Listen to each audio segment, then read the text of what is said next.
Monsieur le député, bonjour, ravi de vous accueillir sur Tourisme TV. Nous sommes là au congrès organisé à Paris par l'AMFOR pour fêter ses 50 ans. Que représente cet événement pour vous? C'est un bel événement d'abord. Donc, merci aux organisateurs de l'avoir fait ici. Je remercie la présidente Pascale Fontenelle d'avoir privatisé et obtenu le fait qu'on puisse le faire à l'hôtel de l'AC. C'est un événement important parce que c'est la fusion et la cohésion de tout ce qui existe dans le tourisme et la mutualisation du tourisme à l'international. Donc c'est important de pouvoir échanger ensemble ce que chacun fait et fait pour améliorer les conditions du tourisme en France. Vous êtes également très mobilisé puisque vous travaillez dans le groupe d'études tourisme. Quels sont les axes majeurs que vous souhaitez développer pour le tourisme français?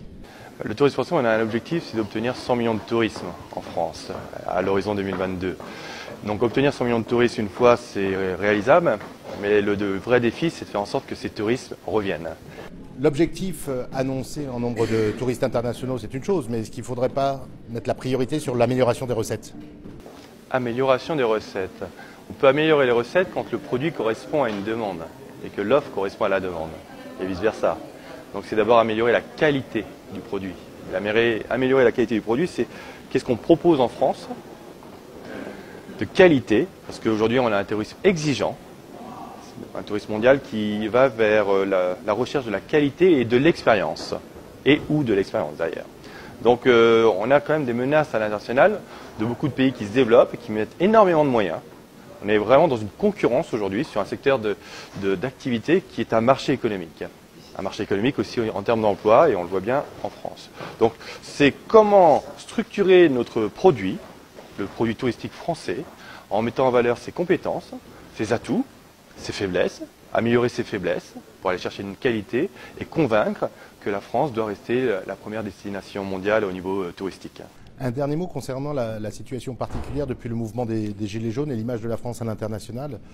Comment vous essayez, vous, de travailler au sein du groupe d'études? Il faut positiver déjà, parce que la France, c'est pas que Paris. La France, c'est tous les territoires des départements. Oui, mais les mobilisations sont dans beaucoup de villes. La France, c'est sur tous les territoires. Moi, je suis député du Calvados.